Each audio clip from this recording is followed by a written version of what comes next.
Hi friends, welcome to the analysis session of reasoning of this RBI grade B phase 1 free test of practice mark. Now we've already analyzed the general awareness, English and quant section. I hope you have gone through them.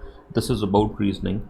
Reasoning, unlike the other sections, is a little tedious in this, so you get a lot of time for it. You get 50 minutes. These are 60 questions, but the questions were a bit on the tougher side. So many students struggle to get into double digits. Many struggle to even cross 5-7 marks, and it was really a little tough. So it's not really a speed test, unlike English and quant here. So this section was a little tough that way, and a score of around 15 was a good score. At 20 would be a very good score on this. So the idea here, I'll not solve the questions for you. Will just keep solving some in between just to show you certain things. The idea would be to teach you question selection. In a test like this, which is a little on the tougher side, question selection becomes very important. It's critical. So let me just start by showing you the questions. This test is available on Practice Marks website. It's a free test. So this is the first question. Here you can see that this is reasoning and reasoning section. So question number 141 to 200 in this test would be reasoning. 60 questions, you get 50 minutes for it. Just ignore this here, topper marks and all. Topper is like somebody who got a 200, so it's a joke. There's a fuzzy score, so just ignore it. Fine, ignore all that. But there's a real interface. That's how it appeared. What we'll do here is that we'll try and look at scoring some marks in this, right? So when the test appears to be tougher, the idea should be to score some marks and then try and build and capitalize on it and try and improve your score. So we'll just keep ourselves open, just keep moving and see where all we can score. So this is practically the first question for you in this 50-minute test. Let's look at this. What does it say? This is a puzzle, fine, and not too much data. What I'll do is just look at how many questions are there. So these are 3 questions, 2, 3 questions. Don't look tough and all. So when I look at this data, it feels like 3 questions probably I can try, fine. So when you keep moving and you're just scanning the paper, you have to look for these things. A question looks like not too difficult. Let us see if we can attempt it, because I would not want to look at all 60 questions first and then realize at the end of, like, say 5, 7, 8 minutes that I've wasted all the time. I've not done anything. So anything that looks very simple or like quite doable while scanning the paper, you can just go ahead and mark the answer. This can be one of the things, one of the ways in which you can do this, especially if the section is expected tough or you believe it's tough, or if it's not your strength or anything. So because it's followed by 3 questions, we'll just have a look at it, just a quick look at it, and see if we can do this. 7 students score different marks in an exam. These students belong to different places. A standard typical kind of data. There's nothing difficult in it. J, who scored this many marks, scored more marks than the student from Bhopal. Just 5-6 statements, and that tempts me to just give it a try. Just a couple of minutes. If you cannot do it, we'll move forward. We'll not get stuck. But yeah, since the data appears to be very simple, let's just give it a try. Let us see if we can do this really quickly. What does it say? J scored 658 marks. So J, I'll just write it like that. J 658 marks, scored more marks than the student from Bhopal. Bhopal, I don't know where Bhopal is, so I'll just write Bhopal here. It just shows that J is over the student from Bhopal, and just keep moving forward. M scored less marks than the student from Bhopal. I don't know where M would be, so somewhere below Bhopal, right? And just keep moving forward. M scored more than the one from Indore, so M is above Indore, somewhere above Indore. I'll just write Indore here, right? It is like that. And what else? If you look at this, N is from Cuttack and scored less marks than the student from Indore. So N, Cuttack, is less than Indore. So this is N, this is Cuttack, and this is from Indore. So it looks like this. Now this is a good spread on the table, because if you look at this 1, 2, 3, 4, 5, you got 5 people. There are 7. What else do we know here? 633 is not the highest score. G scored 5 marks more than J. So J, there is somebody who scored 5 marks more than J. So 658 plus 5 would be 663. We are talking about this 663 only, fine, and it is still not the highest score. What does that mean? So G scored 5 marks more than J, and 663 is not the highest score. So if we are arranging them in order, I'll just say that we'll put them like this. This is G. G scored 663.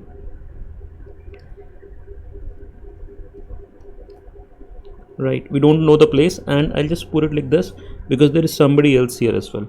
Right, so the rows would be like this: 1 2 3 4 5 6 7. It is like that. Fine, this is the last one, and these are arranged in rank. So this would be rank 1 2 3, because I know that there's one person above G. 663 is not the highest, so I know for sure that this is 1, this is 2, this is 3, and now it's all arranged. So what is left now? Look at the statement now. Student from Jaipur scored just more marks than L but not 658. What is the meaning? This is not written in the best possible manner. Just more marks means it's trying to say that the student from Jaipur scored more than L immediately after L or immediately above L. Just more marks, just it should be like just enough marks that make him placed above L. That is the meaning. So where can this guy be? Student from Jaipur scored just more marks than L but not 658. So L, student from Jaipur, L, where can L come? L cannot come here because Jaipur would be above it. Can L come here? If I put L here, look at this pointer, then Jaipur here, but Jaipur it says is not 658. So the only place is this. So this becomes L and then this becomes Jaipur. So that is the meaning. This is not written in the best possible manner, but yes, you can understand, still comprehensible. So this is L, this is Jaipur, and this is Jaipur. Now this seems to be almost done. What else is there? H scored more marks than K but is not from Bhopal. H scored more marks than K, so H, K, so it's obvious that this would be H and this would be K. Fine, so let me just make some space here. So this becomes H and this becomes K. What is left now? I think you can use this. H is neither from Mumbai nor Patna, so these three are left: H, G, J. Mumbai, Patna. So Mumbai, Patna are gone for H, and the only city left I think now would be Pune. So this has to be Pune. This is on top. So the ranks are like this. This is 1 2 3 4 5 6 7, like that. So one H scored the highest marks, so it's like that. All right, and about these two cities, Mumbai and Patna, we cannot figure out, so it would be like that. This can be Mumbai, Patna, or Patna, Mumbai, because there is no other statement. It is like that. And this is our final statement. We do not have the marks of all these guys, so it can happen like this. So this is like, I'll call it a doable puzzle. You give it 3-4 minutes, you can definitely solve it. How many students scored less marks than the one from Pune? So Pune is on top here. Fine, so 6 students, 6 6, so this becomes our answer here. Let's go to the next question. If the difference between marks of G and K is 13 and difference between J and M is 17, GK 13, what is the sum of marks of K and M? GK 13, JM 17. GK 13, so K would be 650 then. Here, can I write this here? And what does it say? JM is 17, JM 17, J is 658. So you can see that K and M here are below G and J. The marks will be subtracted. So here in this case, if it says that the difference between J and M is 17, fine, J and M 17, J is 658, so M would be 658 minus 17, that is 641. So these would be the marks. And what is it asking? Sum of marks of K and N. So K and M would be the sum of 650 and 641. 650 would be 1300 minus 9, 1291. That becomes our answer here. And let's move to the last one. Student from this scored just more than M. Again, immediately above M. Where is M? M. Student from Bhopal. So this is M, Bhopal. So answer should be Bhopal here. Bhopal not there, means it becomes none of the above.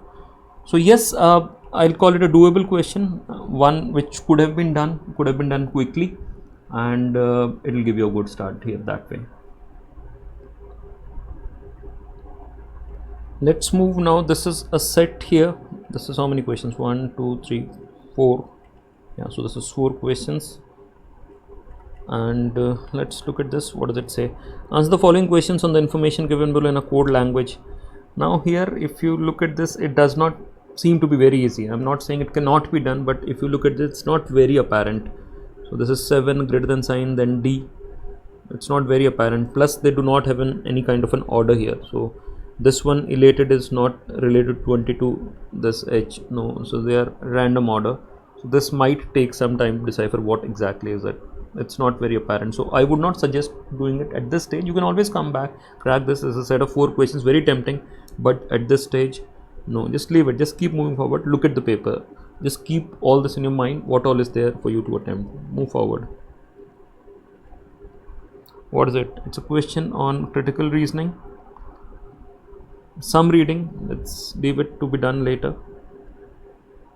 Again a question on critical reasoning, but this one, the good part is that it's it's very small, hardly anything to read. So let's just read it quickly again by the same logic. Vatsal won this year's snow race in Kashmir by beating Abdul, the winner in each of the 5 previous years. Simple data, hence it can be said that Vatsal trained hard for the race. Simple, very simple data. Let's look at the options. The conclusion follows logically if which one of the following is assumed. If Abdul trained hard, he would win the snow car race. No, we cannot assume that Abdul did not train hard. Not possible. Abdul is usually a faster snow car racer than Vatsal. We don't know. We don't even know if Vatsal even participated in the previous races. Cannot be the answer. If Vatsal trained hard, he would win the snow car race. Yes, this can be possible, but let's move forward. Vatsal could beat a 5-time winner only if he trained hard. This looks a much better option. Let's look at 5 as well. Abdul did not train as hard as Vatsal trained. No, it cannot be assumed. So it's between 3 and 4 definitely. Let's read them again. If Vatsal trained hard, he would win the snow car race. Vatsal could beat a 5-time winner only if he trained hard. I think this is the answer option. Let's read the data once again. Vatsal won this year's snow car race in Kashmir by beating Abdul, the winner each of the 5 previous years. Hence, it can be said that Vatsal trained hard for the race. What is the meaning then? It's trying to imply that he could have been defeated, Abdul could have been defeated by somebody who has trained very hard for the race. And this is what precisely this 4th option is saying. Vatsal could beat a 5-time winner only if he trained hard. Anybody could have defeated a 5-time winner only if he trained hard. Look at this part. Hence, it can be said that Vatsal trained hard for the race. Vatsal defeated Abdul. Hence, it can be said that Vatsal trained hard for the race. It means that it is assumed here that training hard is really important, is critical for anybody to defeat Abdul. And this is what the statement 4 is saying. Vatsal could beat a 5-time winner only if he trained hard. This definitely is the answer. And this was a small one, a simple one, and that's the reason I just did it like that. Let's keep moving forward. We have done just 4 questions and this slightly tougher paper. Let's move forward. Again a question critical reasoning, but a slightly lengthy read, so I'm just leaving it like that. Just moving forward. Okay, again critical reasoning, a 4th question in the sequence, but slightly smaller than the previous ones. So let's just read it. Thanks to the recently adopted technology in the call centers, the computers, some problem with the language, use can now route calls they receive to almost anywhere, theoretically allowing employees to work from home without the need for a daily commute. So it means that call center employees can route their calls, use their phones and all to talk to anybody here. Fine. So that allows them to work from home without needing to go to office, without needing a daily commute. The adoption of this policy would be most likely to increase productivity if employees did not, let's just read the options. Have to consult frequently with each other to solve callers' problems. This seems very relevant for the simple reason that if employees have to consult each other to solve the problems, then they would be required to go to the office. Then the solution would not work. If employees do not have to consult with each other, then working on phone remotely from their homes would work. But let's read the other options as well. If employees did not prefer car over rail for their everyday travel, that seems irrelevant. If employees did not have to attend more than one telephone line, irrelevant again. Live in the radius of fewer than 10 miles from their workplace, doesn't make sense. Live in areas with dependable phone service, again I think it's very clear that it has to be option 1. What does it say? The adoption of this policy would be most likely to increase productivity if employees did not have to consult frequently with each other to solve callers' problems. It's very simple. Fine. With this technology, they can talk to their customers or the callers and everybody, but it would work only if these employees do not have to talk amongst themselves. Fine. That's the meaning. The adoption of this policy would be most likely to increase productivity if employees do not have to consult frequently with each other to solve callers' problems. You get a call, if you have to consult your colleague to answer the call, then this would not work. If you can answer it in isolation all by yourself, then this is going to work because everything is working, your phones and everything is working. But if you need the help and support of your colleagues, then this would not work, and that is the reason. It's very clear this is the answer option. I have left 2 critical reasoning questions. I have done 2 solely based on the amount of data that was given because it looked like an easy read. Let's move forward. Okay, what is it? 3 statements numbered 1, 2, 3 given below. You have to decide whether the data provided are sufficient. Now this is a type that is generally not to be done. I'll tell you the reason for it. 7 persons have different heights. It's a a small puzzle kind of a question. 4 persons are heavier than, and then it's data sufficiency. Now data sufficiency in reasoning, what you'll have to do? You'll have to look at the combinations. You will first look at this data and then see and then check, because the answer options like that. Data given in statements 1, 2 together are sufficient. So what would you do? You will club this data with 1 and 2 and then check. Then data given in statements 2 and 3, then you will club this data with 2 and 3. So too many permutations, combinations that will do to arrive the answer. So we are leaving questions at this stage on the basis of the time that they would probably take us to solve. So this is something that will take some time. That will definitely take some time. This is one question that I'd say is not to be done, especially when the paper has got 60 questions. I generally do not say this, but this question, by the look of it, it does not look like this to be done. Look at this one again. 8 events. This is again very similar. If you look at this data redundancy, data sufficiency, quant, it's okay. Reasoning and small puzzles kind of questions, it does take some time. If you're very comfortable, you can do it, but I would advise most of the people not to be done. Okay, let's look at this. What does it say? It's again a puzzle. How many questions? 1, 2, 3. Okay, and what is it about? Certain number of persons sitting in a straight row facing north. 3 people. So uncertain number of people, some data given, just 3 questions. Let's leave it for the time being. Okay, we're just moving. We have done just 5 questions. We're just scanning the paper, right? Okay, what is it? What does it say? It says, okay, 2nd and 7th from the left hand, let us exchange 4th, 10th. Okay, so what is it like? 2nd, 7th. So what would it become? It will take some time, but generally is doable. So let us look at this. Can we write this separately? You want to write this 1, 2, 3, 4, 5, 6, 7, 8, 9, 10, 11, 12, 13. It goes like this. T, R, U, A. You just have to be very careful doing this. I'm writing this because you'll have to write that there at the time of the exam. L, H, C, E, D and P. Next one, G, H, O, K.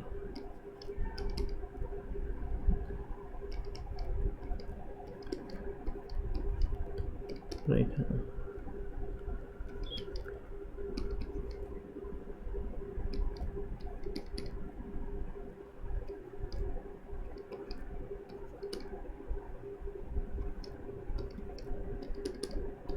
It's like that, and so these are all 11 letters. 4th and 10th. So this is N A.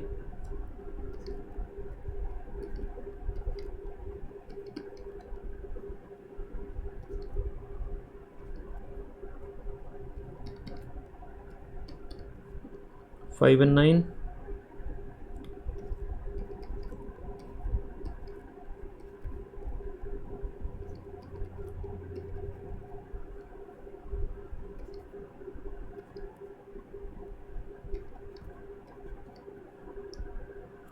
And 2 and 7.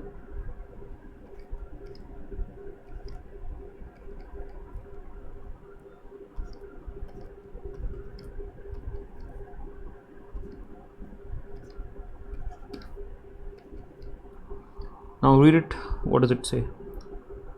TRUNDHRELAP doesn't seem to be a word. What is it? GROUPTHINKS. Group thinks. Groupthink is a word. Slightly tougher one, not very common. Let's look at the third one as well. PALINDROMES. Palindromes. Palindrome, you understand what palindrome is. Palindrome, definitely a word. So this one you're expected to know. Let's look at the answer options. Groupthink is a word. Groupthink, I don't know if you know it or not know it, but yes, groupthink is a word, probably used as a plural as well. If you look at the answer options, 3 is definitely there. Palindrome, all of you know what palindrome is, so this is definitely not the answer option. This is not the answer option. 3 has to be there. So all 1 2 3, 1 cannot be there. So this is gone, this is gone. So that way group things, even if you're not very sure, you would know. Since only 3 is not an answer option, it has to be 2 and 3. Group things. Group thing is like, taking a decision collectively. Might not be the best possible decision, but just to keep everyone happy. So that's like group thing, not to offend anybody like that. You can check the meaning, maybe used in plural as well. But yes, palindrome is something that palindromes was doable. So probably would have taken a minute and a half. Can be done quickly, I'm explaining, so it does take some time, but this kind of a question can give you marks. So this is the 6th one that we have done while just scanning the paper. Let's move forward. Okay, critical reasoning again. Let's keep moving forward. What is it? Critical reasoning again. What is this now? Now this looks slightly longish. Again, input output, and might take some time. Not doing it in this round. I mean, if I look at this step 1, it's very clear that these numbers are written in descending order, but yes, you'll have to write down the steps and all. It will take some time. Let's leave it to be done later. 3 4 questions here. We've just done 6. Okay, what is this now? It says, in third letter of each word from each of the given group 1 to 3 is considered. Which of the following group can make one or more English meaningful word if each of the letters is used only once? Third. So third is, and the first one is RDE. RDE. You cannot miss this word. This is red. Surely there. Y and M and A. Y, M, A. This is again can give you may, an easy word again. And if you look at this option, just look at the options in between. This is ruled out. Only 1 and 2. 1, 2 and 3 is not there. So I think just by looking at the options, this cannot be the answer option. This no, you can just mark only 1 and 2. And if you want to check, you can check. This is what? NSB. NSB. No vowel, so very little probability of it forming a meaningful word. Not there. In any case, the options are like that. So yes, you could have straight away marked by looking at this, because these two are easy words. So I'll call this an easy question. There's hardly anything that's very easy in this paper. So this was one such question. This is question number 7, or 7th question that we have done in this paper. But yes, it's a this paper is on the tougher side. Okay, let's look at this. Now this is again a question that you would probably be able to do. Look at this. This is blood relation coded, but yes, we can still do it. These are the meanings that are written over here. Expression D, percent V. This is percent, whereas percent A is the wife of B. So D percent B, this D is the wife of V. So I'll just write like this: D, like that, female, V is male. This is this thing, son of B, son of K. So V is son of K.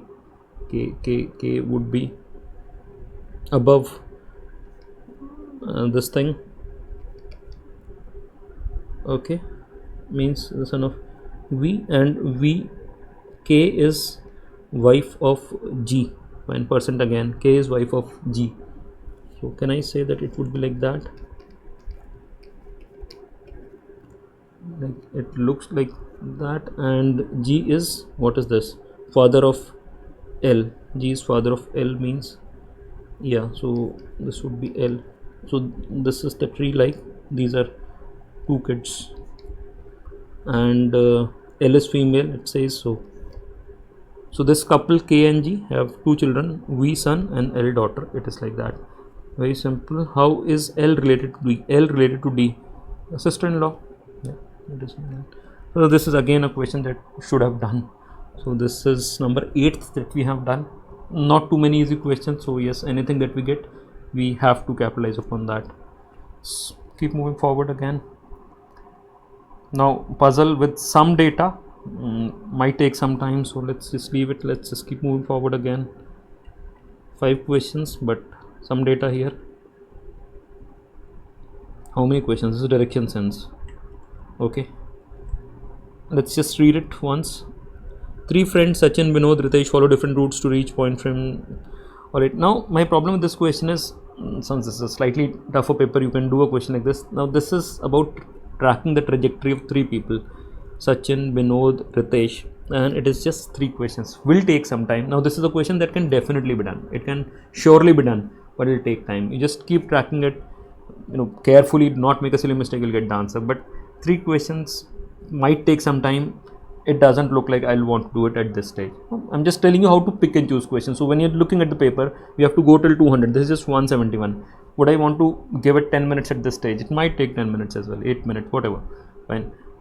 At least 5 minutes you track this, because you have to draw it neatly. So at this stage, probably no.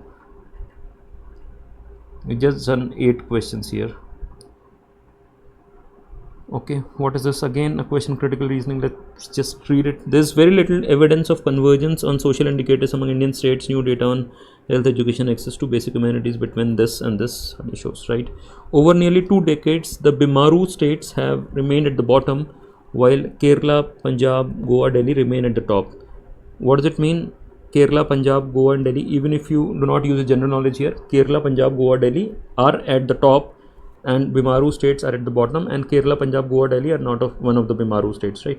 Bihar has remained India's poorest state over the period, so Bihar is definitely in Bimaru, that's what you know. So definitely at the extreme bottom. Which of the following can be inferred from the paragraph? Kerala is not a Bimaru state. Yes, it can definitely be inferred. Delhi is a Bimaru state. No, Delhi is in the top.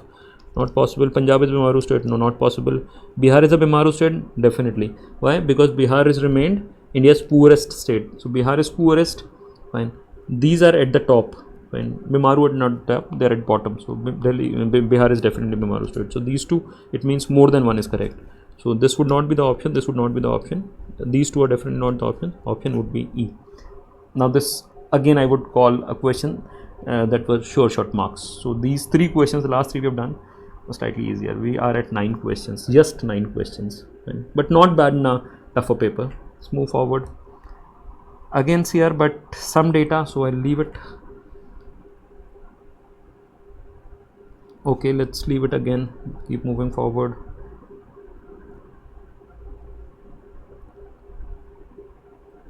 Okay, what does it say?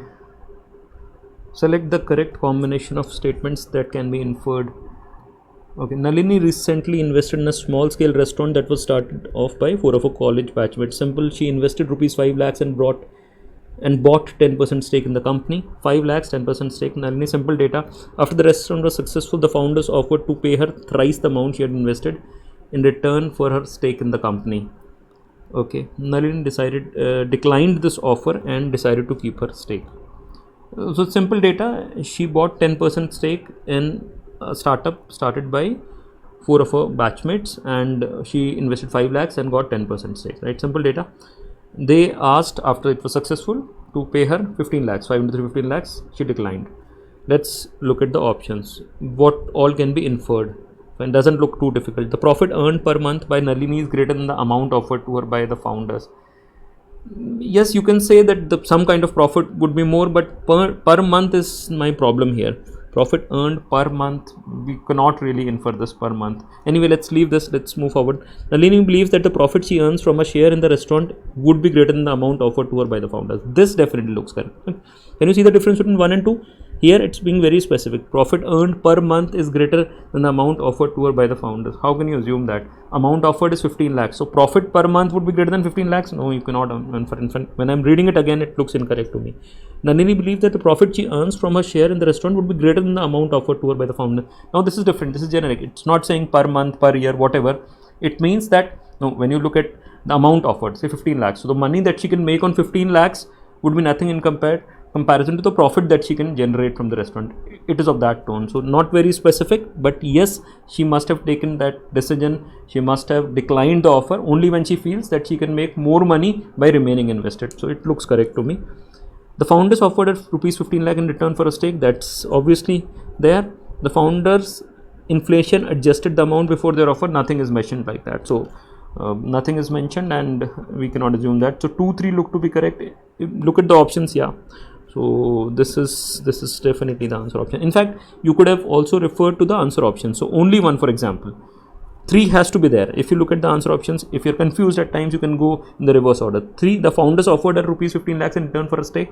That's definitely there. Fine, 5 into 3, 15. So that way you could have, if you're confused in this, you could have said 3 has to be there. So this is ruled out, this is ruled out, this is ruled out. So it was only between option 3, this option, and this option. 2, 3 and 2, 3, 4. 2 obviously becomes correct in that case. In case you are confused, fine, you can work on this logic.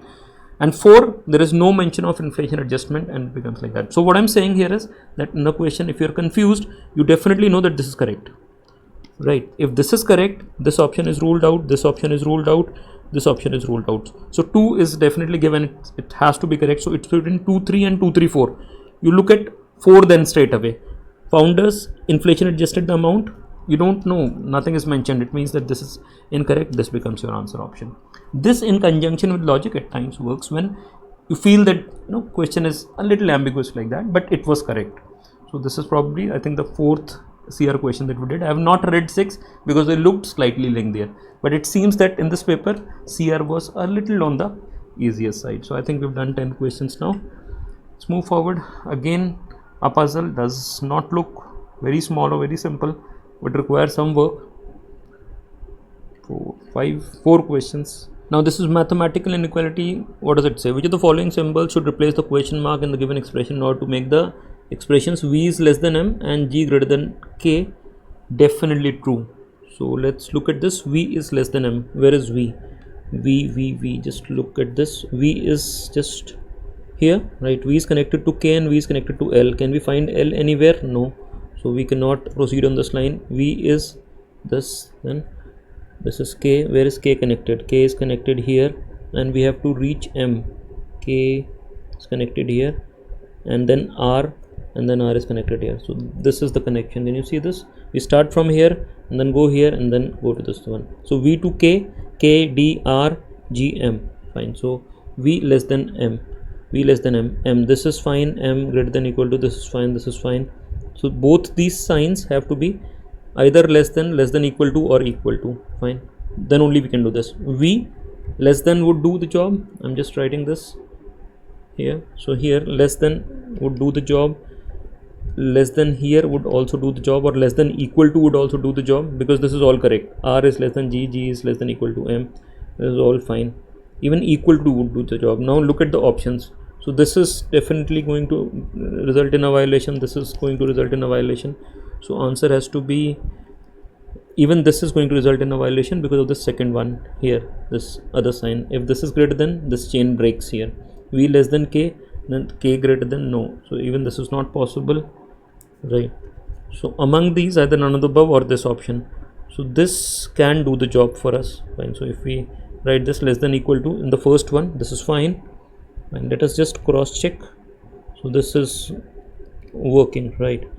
And we have to check for this one, if this is working or not. This less than. What is the second one? So this is going to do the job for the first one. G is greater than k.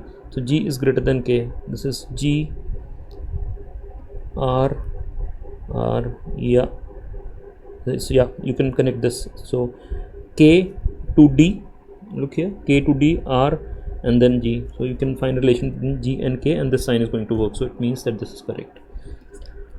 Not a very easy mathematical inequality question, because they take 5 seconds. This will probably take you 30-40 seconds, but can be done, and can be done with 100% accuracy. You should not miss out on a question like this in a test which is on the tougher side. Let's move forward. We have done 11 now.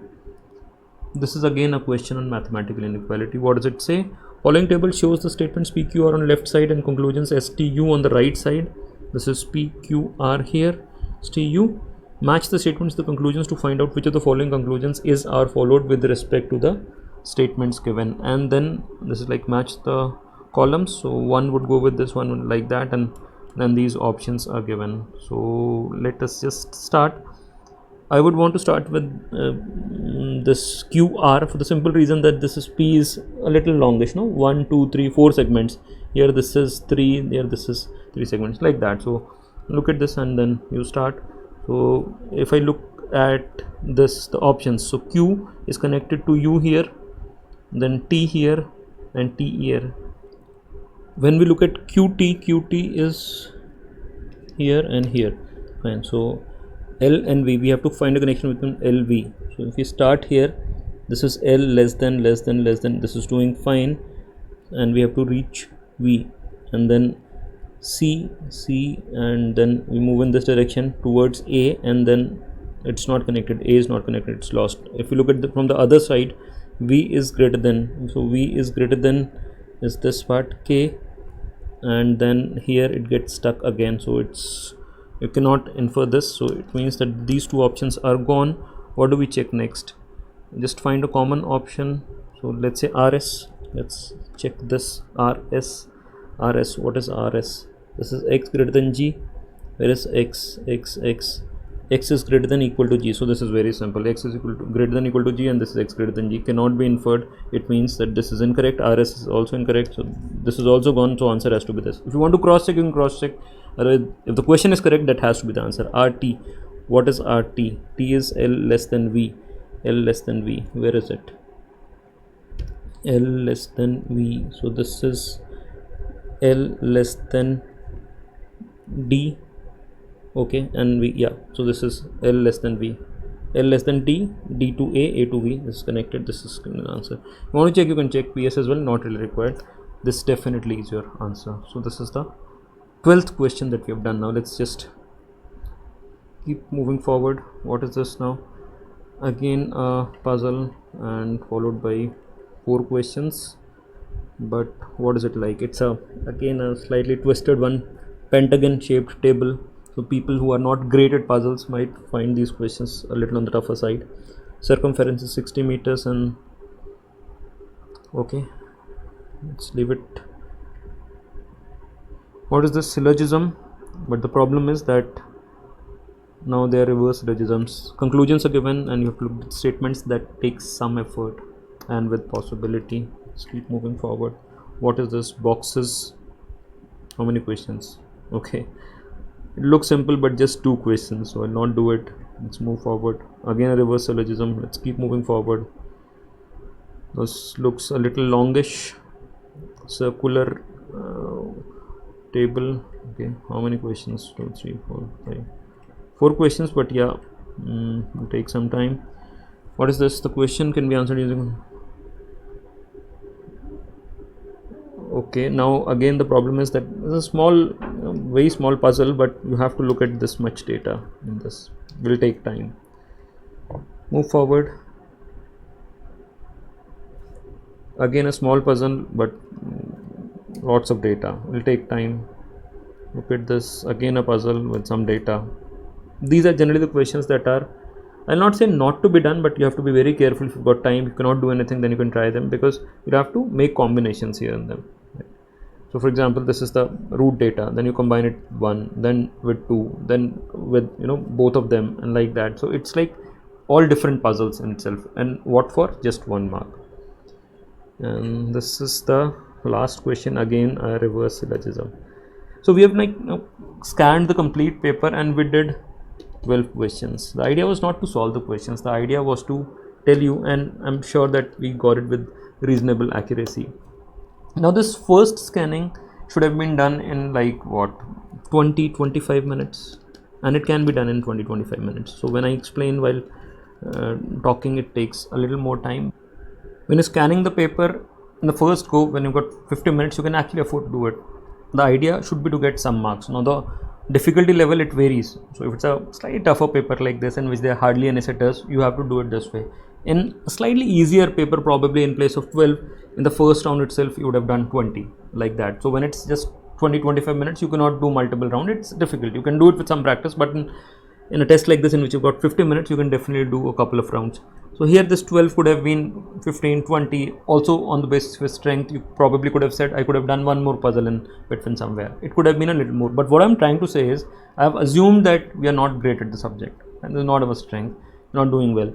But what I'm saying is that you could still have done while scanning some of the questions, and you would have to agree with me here that these questions that I've marked were all doable. How much time would it take in this? I'm not saying 10 minutes, I'm saying 20 minutes, 25 minutes. So 25 minutes, you finish the first round, you are at 12 questions, and these are 12 solid questions. If you're good, if you're better than this, then you could have done more. What I'm trying to say is that if you've been preparing seriously for this exam, then these 12 questions should have been done. I left everything that I thought might trouble anybody, but the first puzzle that I did, that mathematical inequality questions that I did, all those CR questions, those smallish ones, all these questions you could have done. I'm saying, if nothing, you could have done these 12 questions. Say you get 1 or 2 incorrect out of this, very little chance, you still are at 10. You're still left with some 20-25 minutes still. Can you get a few more marks? You'll still reach a 15. So think like that. That was the idea behind doing this exercise. I'm just looking at this once again. I'm not solving any questions, anything. Just looking at this once again with you. What else could you have done here? Reverse syllogism, it depends on you. Does take some time. Some people are good, you can done that, but yeah. So we are at 12. What else we could have done here? One of these puzzles could have been done, when you've got lots of time, say you've got 10-15 minutes to do a puzzle, you could have done a 4 or 5 marker, and this is one of the things that you could have done. I'm not talking about this. This is a 2 marker again, probably after doing something else. 6 CR questions that we have learned definitely could have been done. I did not read them because it was just the first round, so I just chose the questions on the basis of the length. You should definitely read them. Out of those 6, if you're good at CR, out of 10 you could get 8 correct. If you're not good at CR, still out of 10 should get 5-6 marks out of it, especially in a paper like this in which puzzles are not very simple, right? What else did we leave here? 1 or 2 puzzles out of this you can do depending upon your strength. CR was definitely to be seen here. You could have done direction sense as well. Would have taken time, probably 10 minutes, but in 10 minutes if you can get those 3 marks, any mark that you get here would count. 15 is a good score in this, 20 is an excellent score in this test. It's a slightly tougher paper that way, so yes, that's a good score. Just for example, this puzzle you could have cracked in 7-8 minutes, 10 minutes, so it's not something that you can do in 3 minutes, fine, but can be cracked. So after getting that 12, initial 12, see where you can score and then get to the final one.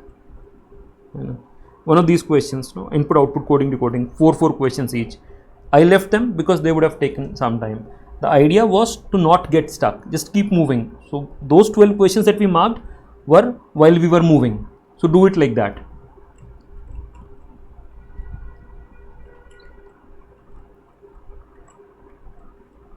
Yes, like that. Yes.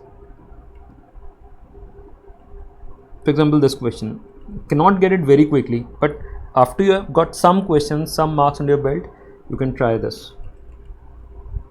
So if you have really seen the complete paper, and the crux would be, if I have to just break it up like that, 2 rounds, round 1, doable easy questions. Depending upon the difficulty level of the paper, it can take anything from 20-30 minutes and anything from 10 to 20 questions like that. It should be strategy here. It depends on the paper. So this paper has got 60 questions. This paper means this section, I'm talking about reasoning, 50 minutes, 60 questions. So 20 to 30 minutes, it can be 20 minutes, 18 minutes, 30 minutes, 32 minutes, depends. I'm talking about round 1 here, and anything between 10 to 20 questions, whatever looks possible. And then in the next round, round 2, since you have seen the complete paper now, you try to maximize the score. Now, once you have seen it, you will look at, since you have gone through everything once, would I do a couple of puzzles? Should I first complete the remaining 6-7 CR questions? Should I try reverse syllogism? Like that. Because I would not want you to end up with a feeling, I did not look at that question type, I do not look at this question type, oh, it turned out to be easy. That's the reason I'm saying 20 to 30 minutes. Had we just been asked to solve those 10-12 questions that we did, it would not have taken more than 10-12 minutes, 15 minutes. I'm saying 20 to 30 minutes because you are having a look, a cursory look, a short look at those questions, trying to figure out, would I do it later, would I not do it, like that. Question selection would be extremely critical in a paper like this. You just cannot get stuck on any question like that and just keep doing it. So for example, if I start doing a coding decoding question, I get stuck, waste 15 minutes. Think about your mental state. You will probably end up in a single digit score in a test like that. So when you end up with a very poor score on a test like this, it's because you get stuck somewhere. So this round 1 ensures that you do not get stuck anywhere. You keep moving and keep scoring, keep accumulating some marks, and that's how it works. Now the task for you would be to just take a few tests like this, sectional tests, full length tests, whatever, and keep this in mind. If it's an easier test, you do not have to get stuck at a 15 or 20. I am in this test saying 15-20 is an acceptable score, a good score. But if it's an easier test, probably 30, 35, 40, nobody knows. So keep yourself open. So while scanning during round 1, had I realized that there were easy puzzles to capitalize on, can be done really quickly. Like the first one for example was like fairly doable. Then you would stop and do them. Treat the paper on its merit. That's the key. And so just take care of that.